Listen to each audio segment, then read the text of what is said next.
ನಮಸ್ತೆ ಎಲ್ಲರಿಗೂ ಸ್ಮಿತಾ ಸವಿರುಚಿಗೆ ಸ್ವಾಗತ. ಮಂಗಳವಾರದಂದು ಬಂದಿರೋವಂಥ ಈ ಸಂಕಷ್ಟ ಚತುರ್ಥಿನಲ್ಲಿ ನಾವು ಕಡಲೆಕಾಳು ಉಸ್ಲಿ ಗಣೇಶನಿಗೆ ಬಲು ಪ್ರಿಯವಾದಂಥ ಕಡಲೆಕಾಳಿನ ಉಸ್ಲಿ ಹೇಗೆ ಮಾಡೋದು ಅಂತ ತಿಳ್ಕೊಂಬರೋಣ. ಹಾಗೆ ಗಣೇಶನಿಗೆ ಅರ್ಪಿಸೋದಕ್ಕೆ ನಾವು ಕಡಲೆಕಾಳಿನ ಹಾರ ಹೇಗೆ ಮಾಡೋದು ಅಂತಾನು ತಿಳ್ಕೊಳ್ಳೋಣ. ಹಾಗೆ ತುಮಕೂರಿನ ಗೂಳೂರಿನ ಪ್ರಸಿದ್ಧವಾದ ಗೂಳೂರು ಗಣಪತಿಯ ದರ್ಶನನೂ ಕೂಡ ಮಾಡ್ಕೊಂಬರೋಣ. ವಿಡಿಯೋನ ಕೊನೆ ತನಕ ಸ್ಕಿಪ್ ಮಾಡದೆ ನೋಡಿ. ಹೊಸಬ್ರು ಯಾರಾದರೂ ಚಾನಲ್ನ ನೋಡ್ತಾ ಇದ್ರೆ ಸ್ಮಿತಾ ಸವಿರುಚಿ ಚಾನಲ್ನ ಸಬ್ಸ್ಕ್ರೈಬ್ ಮಾಡ್ಕೊಂಡು ನೋಡಿ. ನಾನು ಮಾಡೋ ರೆಸಿಪೀಸ್ ನಿಮ್ಗೆ ಇಷ್ಟ ಆದರೆ ಒಂದು ಲೈಕ್ ಮಾಡಿ. ಹಾಗೆ ನಿಮ್ದೇನಾದರೂ ಅಭಿಪ್ರಾಯ ಇದ್ದರೆ ಕಮೆಂಟ್ನಲ್ಲಿ ತಿಳಿಸಿ. ಕಡಲೆಕಾಳು ಉಸ್ಲಿ ಮಾಡೋದಕ್ಕೆ ನಾನಿಲ್ಲಿ 1/4 kg ಕಡಲೆಕಾಳು ತೊಗೊಂಡಿದ್ದೀನಿ. ಇದನ್ನು ನಾನು ಒಂದಿನ ರಾತ್ರಿ ಪೂರ್ತಿ ನೆನೆಸಿಟ್ಟಿದ್ದೀನಿ. ಇದು ಒಂದು ರಾತ್ರಿ ನೆನೆದು ಇಷ್ಟು ಮೆತ್ತಗಾಗಿದೆ. ಈಗ ಇದನ್ನು ಕುಕ್ಕರ್ ಹಾಕ್ಕೊಂಡು ನಾನು ಬೇಯಿಸ್ಕೊಳ್ತೀನಿ.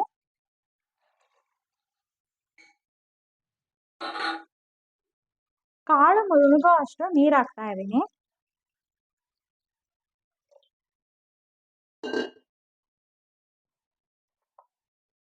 ರುಚಿಗೆ ತಕ್ಕಷ್ಟು ಉಪ್ಪು ಸೇರಿಸ್ತಾ ಇದ್ದೀನಿ. ಈಗ ಕುಕ್ಕರ್ನ ಕ್ಲೋಸ್ ಮಾಡಿ ನಾನು ಇದನ್ನ 3 ವಿಷಲ್ ಕೂಗಿಸ್ಕೊಳ್ತೀನಿ. 3 ವಿಷಲ್ಗೆ ಇದು ಚೆನ್ನಾಗಿ ಬೆಂದಿರುತ್ತೆ.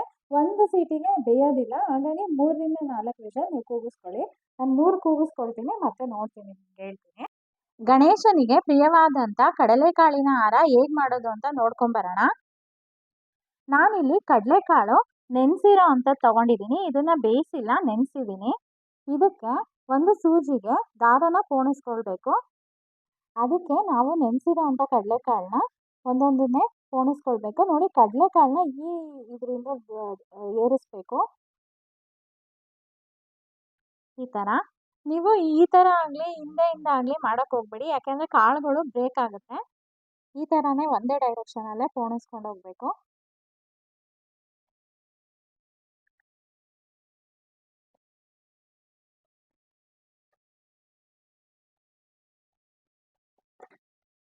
ಗಣೇಶನಿಗೆ ಪ್ರಿಯವಾದಂಥ ಕಡಲೆಕಾಳಿನ ಹಾರ ರೆಡಿಯಾಗಿದೆ. ಇಲ್ಲಿ ನಾನು 21 ಕಡಲೆಕಾಳುಗಳನ್ನ ಉಪಯೋಗಿಸ್ಕೊಂಡು ಹಾರನ ತಯಾರು ಮಾಡಿದ್ದೀನಿ. ನೀವು 101 ಆದರೂ ಉಪಯೋಗಿಸ್ಕೊಳ್ಬೋದು, ಅಥವಾ 51 ಆದರೂ ಉಪಯೋಗಿಸ್ಕೊಳ್ಬೋದು. ಮಂಗಳವಾರದಂದು ಬಂದಿರೋ ಅಂಥ ಈ ಸಂಕಷ್ಟ ಚತುರ್ಥಿನಲ್ಲಿ ನಾನು ಕಡಲೆಕಾಳಿನ ಹಾರನ ಗಣೇಶನಿಗೆ ಈ ರೀತಿ ಮಾಡಿ ಅರ್ಪಿಸಿದ್ದೀನಿ. ಕುಕ್ಕರು 3 ಸೀಟಿ ಕೂಗಿ ತಣ್ಣಗಾಗಿದೆ. ಈಗ ಓಪನ್ ಮಾಡಿ ನೋಡ್ತೀನಿ ಕಡಲೆಕಾಳು ಬೆಂದಿದೆಯಾ ಅಂತ.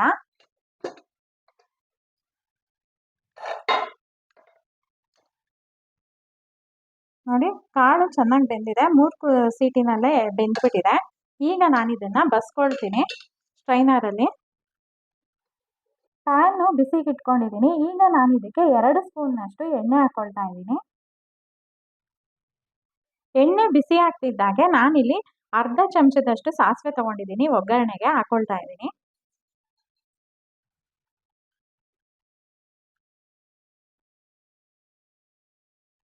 ಸಾಸಿವೆ ಸಿಡಿತಾ ಇರೋವಾಗ ನಾನಿಲ್ಲಿ 2 ಚಿಟಿಕೆಯಷ್ಟು ಇಂಗು ತಗೊಂಡಿದ್ದೀನಿ. ಇದನ್ನು ಸೇರಿಸ್ತಾ ಇದ್ದೀನಿ. ಇಂಗು ಸೇರಿಸಿದ್ಮೇಲೆ ಜಜ್ಜಿರೋ ಅಂತ ಅರ್ಧ ಇಂಚಿನಷ್ಟು ಶುಂಠಿ ಸೇರಿಸ್ತಾ ಇದ್ದೀನಿ. 2 ಎಸಳಿನಷ್ಟು ನಾನು ಕರಿಬೇವು ಸೇರಿಸ್ತಾ ಇದ್ದೀನಿ. 4 ಹಸಿಮೆಣಸಿನ್ಕಾಯಿ ಸಣ್ಣಗೆ ಕಟ್ ಮಾಡಿರೋ ಅಂಥದನ್ನ ಸೇರಿಸ್ತಾ ಇದ್ದೀನಿ.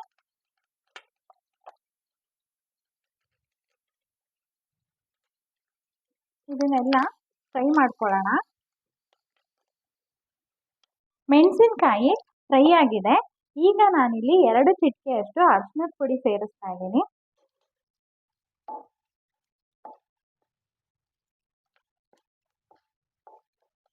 ಇದೆಲ್ಲ ಫ್ರೈ ಆದಮೇಲೆ ನಾವು ಫ್ರೈ ಮಾಡಿ ಇಟ್ಕೊಂಡಿರೋ ಅಂಥ ಕಡಲೆಕಾಳನ್ನ ಇದಕ್ಕೆ ಸೇರಿಸ್ಕೊಳ್ಳೋಣ. ಕಡಲೆಕಾಳು ಸೇರಿಸಿ ಸ್ವಲ್ಪ ಫ್ರೈ ಮಾಡ್ಕೊಳ್ತೀನಿ. ಈಗ ನಾನು ಇಲ್ಲಿ ಎಲ್ಲೂ ಉಪ್ಪು ಹಾಕೋದಿಲ್ಲ, ಯಾಕೆಂದರೆ ನಾನು ಕಡಲೆಕಾಳು ಬೇಯೋವಾಗಲೇ ಉಪ್ಪು ಸೇರಿಸ್ಬಿಟ್ಟಿದ್ದೆ. ನಿಮಗೆ ಬೇಕು ಅಂದರೆ ನೀವು ಬೇಕಾದರೆ ಆ್ಯಡ್ ಮಾಡ್ಕೊಳ್ಬೋದು.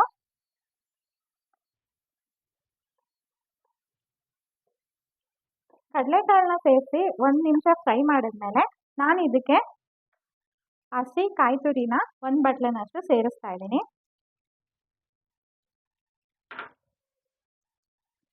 ಕಾಯಿ ತುರಿ ಸೇರಿಸಿ ಗ್ಯಾಸ್ ಆಫ್ ಮಾಡಿಬಿಟ್ಟು ಅದೇ ಬಿಸಿನಲ್ಲಿ ನಾವು 1 ನಿಮಿಷ ತಿರುಕೊಳ್ಳೋಣ.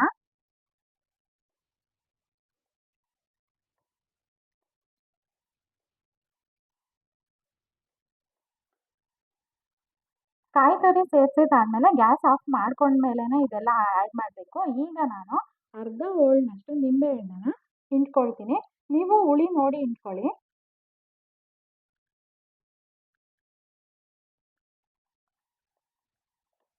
ಈಗೆಲ್ಲ ಮಿಕ್ಸ್ ಕೊಡೋಣ.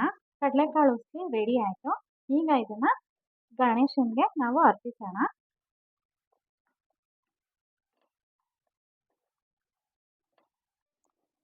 ಗಣೇಶನಿಗೆ ಬಲು ಪ್ರಿಯವಾದಂಥ ಕಡಲೆಕಾಳು ಉಸ್ಲಿನ ಈ ವಿಶಿಷ್ಟ ದಿನದಂದು ಹೇಗೆ ಮಾಡೋದು ಅಂತ ನೋಡ್ಕೊಂಡು ಬಂದ್ವಿ.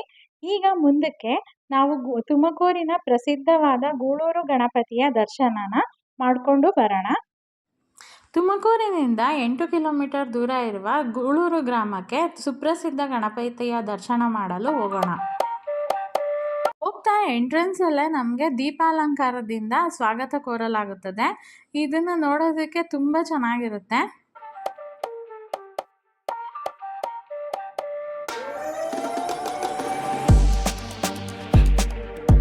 ಇದೇ ನೋಡಿ ಐತಿಹಾಸಿಕ ಹಿನ್ನೆಲೆ ಹೊಂದಿರುವಂಥ ಸುಪ್ರಸಿದ್ಧ ಗೂಳೂರು ಗಣಪತಿಯ ದೇವಾಲಯದ ಆವರಣ.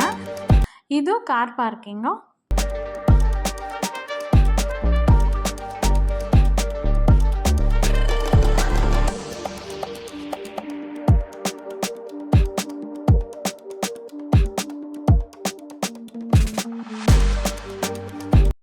ಈ ಗಣಪತಿಯನ್ನು ಬಲಿಪಾಡ್ಯಮಿ ದಿನದಿಂದ ಪ್ರತಿಷ್ಠಾಪಿಸಿ ವಿಶೇಷ ಪೂಜಾ ಕೈಂಕರ್ಯದೊಂದಿಗೆ ಕಾರ್ತಿಕ ಮಾಸದಲ್ಲಿ 1 ತಿಂಗಳ ಕಾಲ ಭಕ್ತರ ದರ್ಶನಕ್ಕೆ ಅವಕಾಶ ಕಲ್ಪಿಸಿಕೊಡಲಾಗುತ್ತದೆ ಹಾಗೂ ಪ್ರತಿನಿತ್ಯ ವಿಶೇಷ ಪೂಜೆಯನ್ನು ನೆರವೇರಿಸಲಾಗುತ್ತದೆ. ಬಲಿಪಾಡ್ಯಮಿ ದಿನದಂದು ಒಂದು ಆಕಾರಕ್ಕೆ ಬಂದಿರುವ ಈ ಗಣೇಶ ಮೂರ್ತಿಯಲ್ಲಿ ಚಿಕ್ಕ ಗಣೇಶನನ್ನು ಮೂರ್ತಿಯ ನಾಭಿಯಲ್ಲಿ ಚಿಕ್ಕ ಗಣೇಶನನ್ನು ಕೂರಿಸಲಾಗುತ್ತದೆ. ಕಾರ್ತಿಕ ಮಾಸದಲ್ಲಿ ಪ್ರತಿದಿನ ಈ ಗಣಪತಿನ ನೋಡೋದಕ್ಕೆ ಸಾವಿರಾರು ಭಕ್ತರ ದಂಡು ಬರುತ್ತದೆ ಹಾಗೂ ಪ್ರತಿದಿನ ವಿಶೇಷ ಪೂಜಾ ಕೈಂಕರ್ಯ ಕೂಡ ಇರುತ್ತದೆ.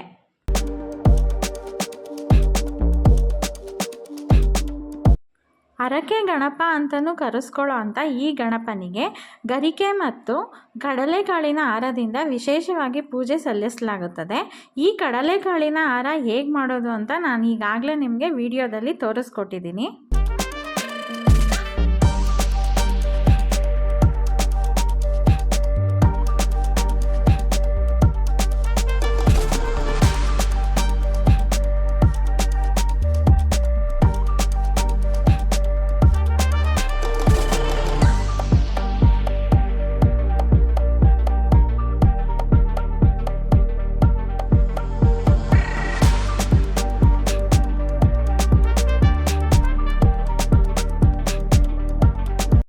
ಇದು ಗೂಳೂರು ಗಣಪತಿಯ ಮೂಲ ದೇವಸ್ಥಾನ.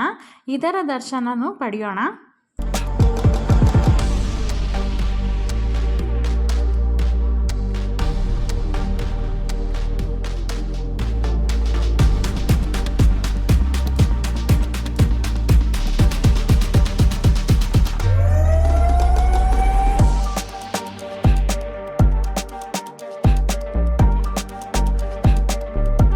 ಮುದ್ದಾದ ಗಣಪನ ದರ್ಶನ ಪಡೆದಿದ್ದಾಯಿತು. ಹಾಗೆ ನಾವು ಧನ್ಯರಾಗಿದ್ದು ಆಯಿತು.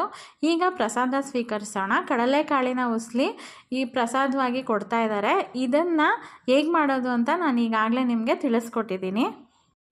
ಕಾರ್ತಿಕ ಮಾಸದ ಕೊನೆಯ ದಿನದಂದು 2 ದಿನಗಳ ಕಾಲ ಈ ಗಣಪತಿಯನ್ನು ಅದ್ದೂರಿ ಮೆರವಣಿಗೆ ಮತ್ತು ಜಾತ್ರೆಯೊಂದಿಗೆ ಗೂಳೂರಿನ ಕೆರೆಯಲ್ಲಿ ವೈಭವಯುತವಾಗಿ ವಿಸರ್ಜನೆ ಮಾಡಲಾಗುತ್ತದೆ.